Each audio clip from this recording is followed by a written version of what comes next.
Hot off the heels of his smash horror hit Hereditary, which was still in theaters this time last year, writer-director Ari Aster has already brought a second offering to the genre's unholy altar. Midsommar, and I promise that's the first and last time I resort to the pretentious pronunciation of its title, is a striking indication that Hereditary was far from a fluke, and that Aster is a feature-length bard capable of instilling both admiration and trepidation. Midsummer begins with one of the bleakest preludes I've encountered in quite some time. It's emotionally stark and visually dark, and introduces us to our protagonist Danny in yet another incredible performance from my ongoing on-screen obsession, Florence Pugh, whom, if you haven't fallen in love with yet, go watch her in Lady Macbeth, or Little Drummer Girl, or obviously Midsummer, and then report back I have fallen in love with Florence Pugh. Her abilities are on full display in an early scene when she calls her boyfriend Christian, played here by Jack Rayner, to convince him to stop by in a time of need. She tries to keep it together, but we can see the anxiety written all over her face and spilling out of her eyes. It's a remarkable moment of separate presentations of self, and an incisive glimpse at the rocky relationship at the center of this story. She's looking for emotional support. He's planning a trip to Sweden behind her back while debating whether or not to cut her loose altogether. Through twisted circumstance, a terrible tragedy keeps them together, depicted in a blood-chilling sequence that leads right into the film's opening credits. It's definitely what I'd consider to be a directorial flex, but it's all in service of the characters and the mood, and damn is it cold. This stands in stark contrast, literally, to where the story leads and ultimately ends. Still reeling from personal loss, Danny pulls herself from a deep depression to accompany the boys on their summer trip,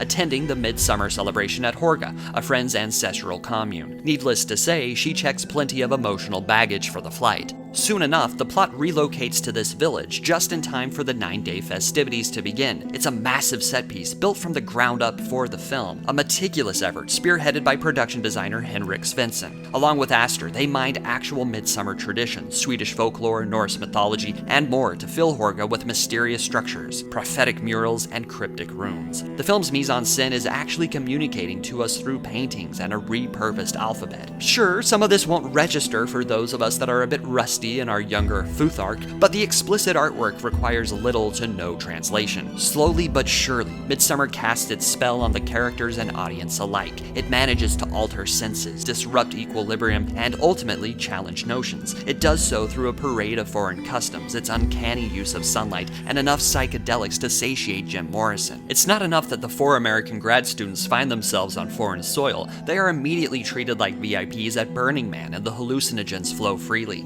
The trip of their lives becomes, well, the trip of their lives. We gain access to their altered states through prolonged shots and pulsating visual effects. Cinematographer Pavel Pogorzelski, who has been shooting Aster's film since their time at AFI together, captures the proceedings in turn with curious compositions and a bleached, unblinking bluntness. Taking place during the summer solstice in Helsingland, the sun hangs high in the sky long into the night. One of Midsummer's widely touted characteristics was its bright and pastoral palette, which was on full display in the trailers. This runs counterintuitive to what we associate with horror. After all, things tend to go bump in the night, not in broad daylight. As an upcoming film will no doubt remind us, scary stories are best told in the dark. So why the decision to set this film in a place where the moon don't shine? Well, for one thing, it's remarkably unsettling for that very reason. If we expect things to come at night, then things will come unexpectedly. The perpetual light of day is this film's secret weapon. It lulls us into a false sense of security before revealing a hard fact of life.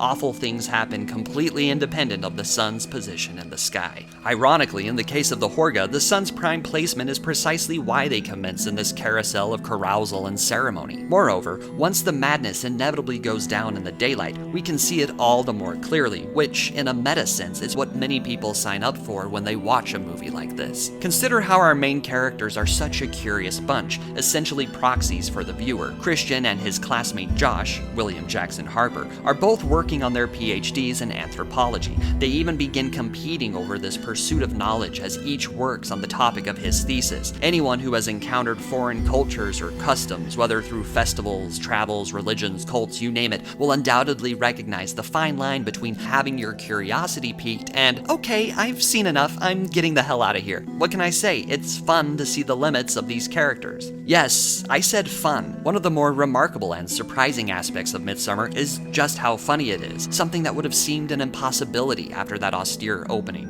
Most of this humor comes from Christian and his boys as they react to and provide commentary on whatever is happening around them, especially coming from Mark, played by the ever-reliable Will Poulter. It's through this assorted arsenal that Midsommar manages to be a subversion of the horror genre. Speaking of, the film's very status on that front seems to be a popular point of debate among cinephiles since its release. Personally, I think it's all a waste of breath.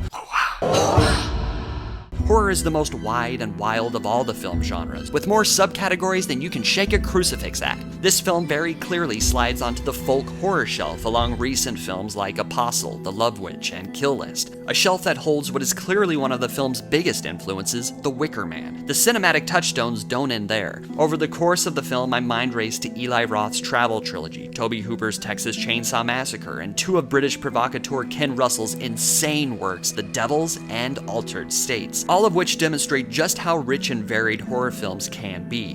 Why supposed fans want to start acting like gatekeepers is beyond me. To be fair, some of this conversation stems from the filmmaker himself. Ari Aster has said he considers Midsommar to be a breakup movie dressed in the clothes of a folk horror film. Well, those need not be mutually exclusive, and when it wears said clothes, it wears them very well. I'd be remiss if I didn't also highlight the film's extraordinary score. For this, the team enlisted Bobby Krillick, better known as the Haxan Cloak, a very fitting name to associate with a project exploring the heights and depths of a pagan cult. Here, he primarily relies on the steadiness of strings and the limits of the human voice for tracks that conjure utter despair and beyond. True, at its narrative core, this is a breakup movie, one like we have never had before. Aster said he wrote the film as he was going through a painful parting of his own, and that sentiment reverberates throughout. Pugh and Raynor fulfill their roles uncomfortably well as that knife through the heart is twisted millimeter by millimeter. Beyond this doomed romance, Dani starts the film in the darkest place imaginable.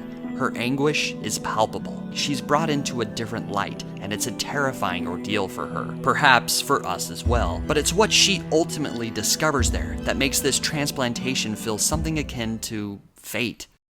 Which leaves me with a couple questions. 1, what effect will Midsommar have on Sweden's tourism industry? And 2, what did Ari Aster's ex think of the film? Have you seen Midsommar? If so, I'd love to hear what you thought of the film or this review in the comments below. If you liked this video, please consider giving it a thumbs up. For more film reviews, lists, video essays, trailer breakdowns, and other cinematic experiments, subscribe to Cineflect. And click that bell next to the subscribe button if you'd like to be notified anytime I upload a new video. For Cineflect, I'm JS Lewis. Until next time, watch something good.